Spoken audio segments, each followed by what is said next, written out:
안녕하세요. 스타일19 임관목 대표입니다. 3월 1일 토요일 아침에 오랜만에 주말 스페셜 방송으로 인사를 드립니다. 자, 오늘 3월 1일 토요일 주말이기도 하지만 오늘 토요일 날이 휴일이기 때문에 다음 주 월요일 날 대체 휴일로, 그러니까 토요일, 일요일, 월요일까지 또 제가 별로 안 좋아한다고 하는 그 연휴가 이어지게 됩니다. 자, 여러분들 오랜만에 밸런스 게임 한번 해보겠습니다. 월요일 날이 다른 나라들은 아무 의미가 없는 날인데 한국은 이 3일절에 대체 휴일로 쉬게 되잖아요. 그렇다면 그 전 세계를 좌지우지하고 있는 글로벌 아이비들, 특히 이제 월가에 있는 그 아이비들이 되겠죠. 그 월가에 있는 아이비들은 그 양키 자금도 있지만 유럽 자금도 있고 또 오일 자금, 그 오일 자금도 있고 또 엔화 이런 자금들도 다 있어요.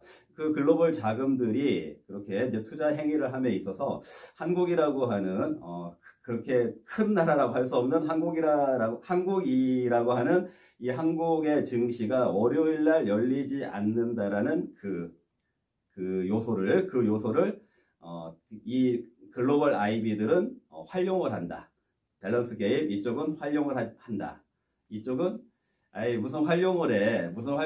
뭐 월요일날 하루 쉬고 그 다음에 화요일날 또 장이 열리니까 그냥 수년되는 거지. 뭐 그 한국이라는 나라가 그날 월요일날 그 개장을 안 한다라는 것을 뭐 아이비 입장에서 어떤 식으로 활용을 하겠어. 이쪽이 활용하지 않는다. 여러분들은 어느 쪽을 선택을 하셨습니까? 저는 당연히 이쪽이라고 생각을 합니다.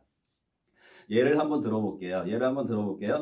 지금은 토요일날 지금 시간이 아침 한 9시 좀 넘어간 것 같은데, 그 이제 한국 시간으로 새벽 6시에 미국 증시가 마감을 했어요. 근데 그 이제 미국 증시에서 어떤 그 최근에 미국 증시 주가가 굉장히 많이 폭락을 했었으니까 어떤 단타 세력이 있었다고 해볼까요? 그럼 그 단타 세력이 그 이제 어제 이제 한국 시간으로는 어젯밤 오늘 새벽에 이루어진 미국 증시에서 단타를 위해서 그 떨어지는 어떤 주식을 많이 사들였다고 해보겠어요. 그래서 이 많이 사들인 걸 가지고 이게 단타로 사들였으니까 저가에 모았으니까 월요일 날 장세를 미국 증시를 이렇게 올려가지고 이걸 단타 수익으로 팔아먹어야겠다, 이런 의도를 가지고 있다라고 할 때, 그런데 이 아이비들, 글로벌 아이비들은 그 전 세계의 시장에 참여를 하고 있잖아요. ETF의 형태로도 참여를 하고 있고 직접 투자의 형태로도 참여를 하고 있고, 또 한국 같은 경우에는 파생 규모가 크기 때문에 파생 시장에도 많이 참여를 하고 있는데, 오늘 그 금요일 날 저가의 미국 주식을 많이 산 것까지는 좋은데, 그래서 월요일 날 그 미국 증시를 주가를 끌어올려서 단타 수익을 실현하고 싶은데, 만약에 한국 증시가 월요일 날 열린다고 하면, 그런데 한국 증시가 월요일 날 열리면은 한국 증시가 그 미국 증시를 끌어올리면서 단타 수익 실현을 하기 위해서 그 월요일 날 한국 증시까지 올려야 되는 그런 상황이 된다라고 하면은 그걸 원하지 않을 수도 있다라는 거예요. 예를 들어서 한국의 파생 시장에서는 지금 세력들이 하방을 아직 올라가면 안 되고 좀 눌러져 있는 위치에 있기를 바란다라고 하면은, 잘 됐다, 월요일 날 쉬는 날이니까 미국 올려도 한국에 반영이 안 되니까, 자, 오늘 금요일 날 사모은공 한국은 쉬니까 미국만 개장을 하니까 그때 미국만 올라갔을 때 빨리 팔아치워야지, 한국이 쉬고 있는 사이에 빨리 팔아치워야지, 이런 그 전술 같은 게 나올 수가 있어요. 그렇기 때문에 철저하게 그 글로벌 아이비들은 어느 나라의 증시가 휴장을 한다, 이런 것들까지도 다 고려를 해서 작전을 짠다라는 거 여러분들이 알고 계셔야 되고요. 과연 그럴까, 이런 생각을 하시는 분들도 계시고, 또 제가 강조하는 그런 파생시장의 구도라든지 그 세력들의 그 의도라든지 어떤 그 개인 투자자들, 뭐 서학개미든 동학개미든 이 개인 물량으로 인해서 장세가 오히려 악영향을 준다라든지 이런 부분들을 자주 강조를 하는데, 그런 것들을 경험을 해보지 못한 분들은 과연 그럴까, 그걸 왜 강조하지, 이렇게 생각하시는 분들이 많으시겠지만, 사실은 그래도 제가 전공까지 해서 거의 뭐 이제 35년,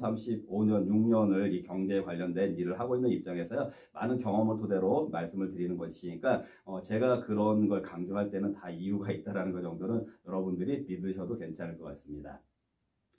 자, 좀 전에 그 6시, 새벽 6시에 미국 증시가 마감을 했는데요. 미국 증시 3대 지수가 한 1점 몇 프로 해가지고 다 상승을 했어요. 상승을 해서 마감을 했는데, 그런데 이제 아침에 일어나서 미국 증시 어떻게 됐지? 이렇게 보신 분들은, 아, 미국 상승했구나. 이렇게만 보시겠지만, 사실상 어제 그 한국 시간으로 밤과 새벽 사이에는 굉장히 많은 이런 변동성이 가능한가 싶을 정도로 종일 출렁출렁했어요. 상승했다 하락했다 상승했다 하락했다 막 이렇게 변동성이 왔다 갔다 했거든요. 그러니까 그런 걸 봤을 때 여러분들이 생각하시기에 그게 하루 종일 상승했다 하락했다 반복. 엔비디아도 그랬어요. 엔비디아가 이제 시총 2위니까 3위에서 2위 왔다 갔다 하면서 올라갔다 내려갔다 올라갔다 내려갔다 이런 식으로 해가지고 이제 출렁출렁하는 그런 모습이 연출이 됐는데 장 막판 한 30분 남겨놓고, 그러니까 장 막판 한 1시간 전까지만 하더라도 보합이었어요.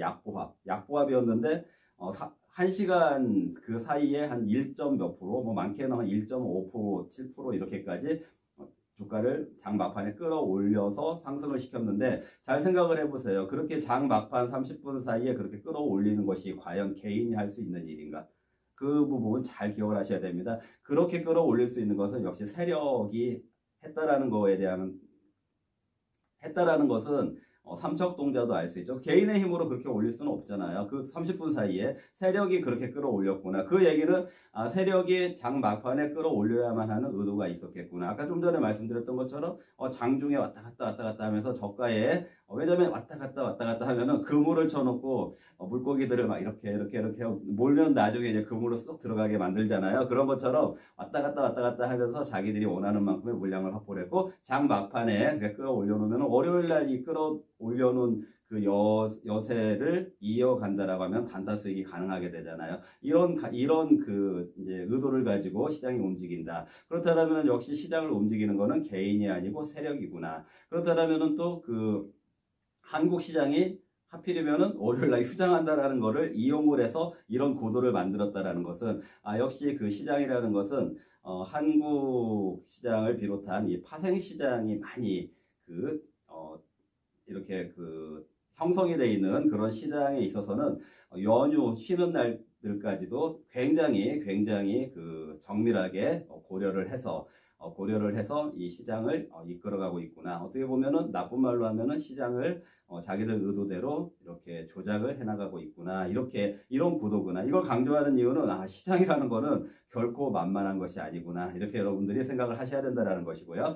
자, 같은 맥락에서요. 요즘에 이제 여러분들이 그 증시 관련된 그 뉴스에서 커버드 콜이라는 말을 들어보셨습니까? 들어보신 분도 계시고 읽어보신 분도 계시고 처음 듣는 말인데요. 이렇게 말씀하시는 분들도 많이 계시겠지만 이 트렌드에 있어서 요즘 그 커버드 콜이 시장을 좀 주도하고 있는 것이 있어요. 말하자라고 하면은 국내의 그 자산운용사들 뿐만 아니라 그 외국도 마찬가지고요. ETF 아시죠? ETF 상품 중에 커버드 콜의 형태를 취하고 있는 그런 상품들이 지금 많이 나오고 있어요. 그 얘기는 일종의 그 합성 전략인데, 이게 보니까 그 어떤 ETF가 뭐 이 관련된 주식들, 예를 들어서 뭐 전력 관련된 주식들 업종에 집중적으로 투자를 하는 ETF인데, 이게 좋은 업종이라고 생각을 해가지고 아무리 잘 분석을 해놨다고 하더라도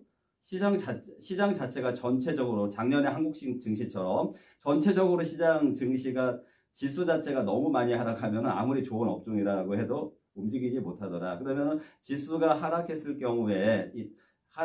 경우에를 대비를 해서 일정 부분을 그 지수가 상승하며 올라가는 그 파생 상품이 콜이라고 하잖아요. 그러니까 지수가 하락했을 때에도 좀 어느 정도 안전장치로서 콜을 매도를 하는 거예요. 콜을 매도를 하고 뭐 전력이면 전력, 금이면 금, 뭐 삼성이면 삼성, 자기들이 주력으로 하는 그 업종의 현물을 사는 이런 그 합성 전략을 커버드 콜이라고 하는데, 무슨 얘기를 하냐면은 지금 ETF들 자산운용사들이 대체적으로 커버드 콜 중심으로 가는 이유가 시장이 만만치 않다라는 거죠. 그 역시도 그렇기 때문에 지수 자체가 못 올라가면은 아무리 좋은 업종도 못 올라가니까 지수 자체가 너무 폭락을 하면 작년 우리 하반기처럼 그럼 아무리 괜찮은 업종이라고 하더라도 떨어질 수밖에 없으니까 그런 경우를 대비해서 지수콜을 매도를 해놓으면서 만약에 그 지수 매도를 해놓으면은 지수가 하락을 해도 어느 정도 원금은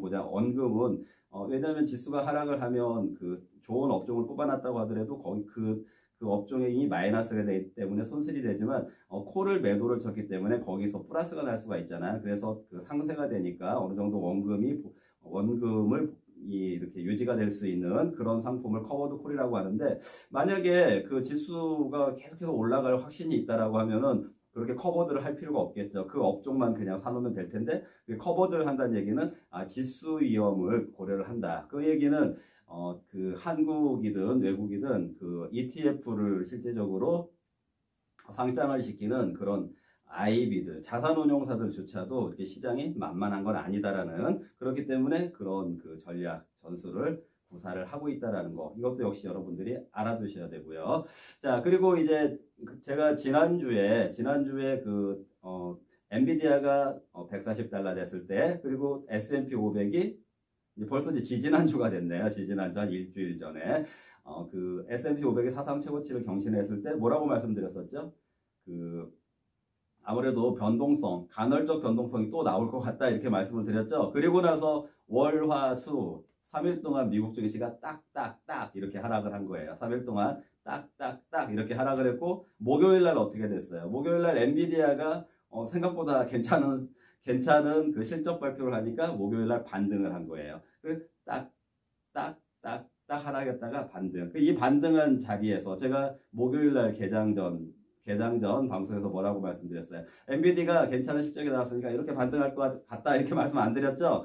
추가적으로 하락할 것 같다 이렇게 말씀드렸잖아요. 매그니피센트 7 종목들도 아직 바닥이 아니기 때문에 추가적으로 하락을 할 것 같다. 엔비디아도 실적은 좋게 나왔지만 지금 그 엔비디아 그 실적으로 인해서 기대하는 그런 어떤 그 서학개미나 이런 사람들이 엔비디아 그 주식 옵션에 콜 쪽으로 몰린다고 하면 오히려 역행해서 엔비디아 주가가 떨어질 수도 있을 것 같다 이런 얘기를 말씀드렸었고 그 다음 테슬라 주가가 이제 결국에 제가 2, 3주 전에 예상을 드렸다시피 300달러 아래로 왔는데 그 300달러 아래에서 그 하락이 멈추는 게 아니라 추가적으로 250달러까지는 하락이 더 열려 있다 이렇게 말씀을 드렸었잖아요. 근데 이제 금요일 날 좀 전에 장 마감을 한 여러분들은 오늘 그 금요일 날 새벽에 장 마감한 미국 증시에 그 종가만 보고 올랐구나 이렇게 생각을 하겠지만 아까 제가 말씀드렸던 것처럼 굉장히 장중에 많이 출렁출렁 했었어요. 그래서 많이 많이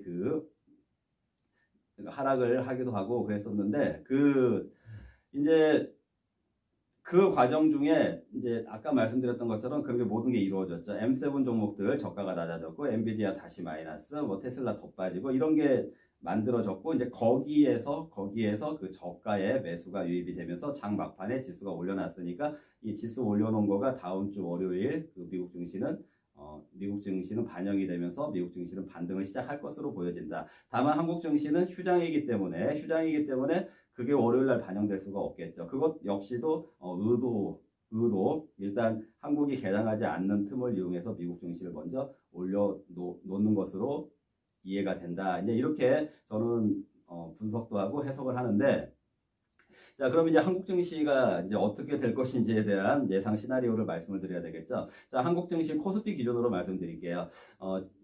역시 그 한 일주일 정도 전에 코스피가 2650선까지 제가 2650선까지는 2차 목표치로 설정을 해드렸는데 그 이상으로 올라갔죠. 2680까지 올라갔어요. 그 30포인트의 구간을 뭐라고 얘기한다고 했죠?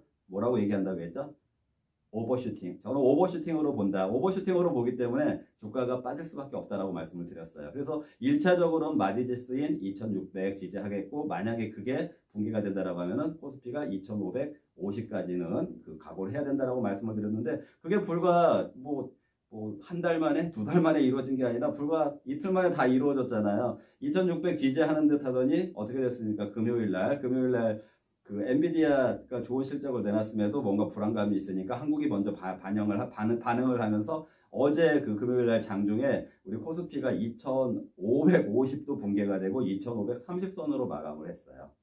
무슨 얘기인지 아시겠죠?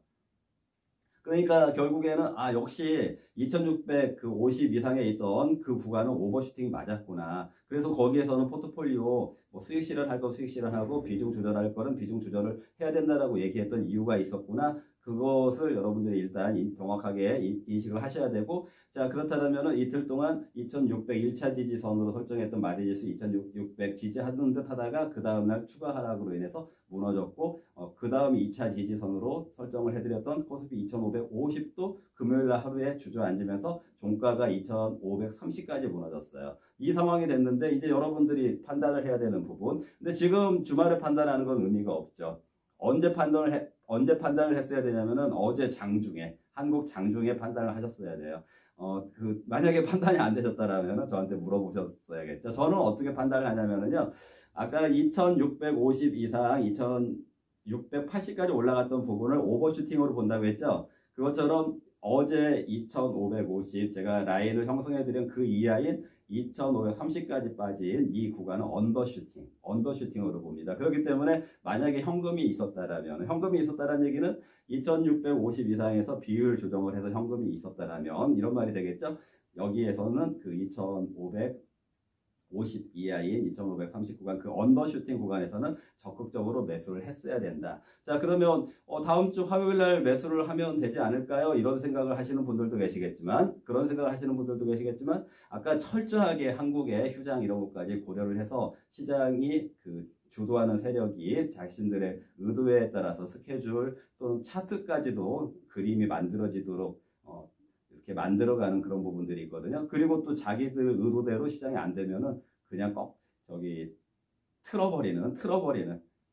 왜냐면은 자기들 의도대로 가려고 하는데 너무 개인들이 많이 추격을 한다라든지 이렇게 하면 틀어버리는 이런 것들도 있어요. 자, 그렇기 때문에 월요일날 시장이 열리지 않으니까 어떻게 보면은 금요일날 장중에 그 코스피 2530까지 언더슈팅이 나왔을 때는 그 지점에서 미리 적극적으로 매수에 가담을 했어야 된다. 자, 그렇다면은 이제 오늘 아침에 미국 증시가 반등에 성공하는 것이 반영이 됐고, 그 다음에 월요일날 미국 증시가 추가적으로 상승해서 미국 시장에서는 단타가 가능한 그게 나왔다라고 하면은 적어도 화요일날 한국 증시에서는 갭으로 상승해서 출발할 가능성이 높아지게 되겠죠. 자, 갭으로 상승한다는 얘기는 화요일날 장중에 저가 매수 기회가 없을 수도 있다. 그렇기 때문에 화요일 저가 매수 기회가 없을 수도 있다. 그렇기 때문에 금요일날 그 어떤 지지라인, 제가 코스피 2550에 대한 그 지지라인을 강하게 말씀을 드렸기 때문에 그 이하는 언더슈팅으로 보고 적극적으로 매수를 가담하는 것이 맞지 않았을까라고 저는 생각을 하고 있습니다. 자, 오늘 이렇게 그 시장에 대해서 제가 중요하다고 생각하는, 여러분들은 실감을 못 하실 수 있지만 제가 중요하다라는 그런 파생시장의 관점, 세력의 의도의 관점, 그리고 어떤 그 시간적으로 그 글로벌 시장의 쉬는 날들까지도 고려하는 외국인들의 전술의 관점, 이런 포인트를 여러분들께 제가 간단하게 설명을 드려봤는데요. 이런 그 저의 시각이 맞았는지 안 맞았는지는 다음 주 화요일 날 시장이 어떻게 움직이는지 한번 보시면서 여러분들도 같이 적중을 했나, 적중하지 않았나, 이렇게 한번 그때 다 같이 확인을 해보도록 하겠습니다. 자, 오늘은 이 정도로 마무리를 하고요. 3일 동안 여러분들 연휴 즐겁게 보내시고요. 저는 또 아시겠지만 우리 정치 현안, 나라 현안, 또 우리 MZ세대들에게 어떤 그 멘토링을 하면서 바람직한 방향으로 좀 이렇게 이끌어주는 역할을 제가 좀 나름대로의 소명의식을 가지고 활동을 하고 있습니다. 그래서 저도 그런 맥락에서 이번 주 연휴를 보낼 계획인데요. 여러분들 즐거운 시간 보내시고요. 또 증시는 다음 주 화요일 날 시장 보면서 제가 또 다시 나타나도록 하겠습니다. 네, 시청해 주셔서 감사합니다.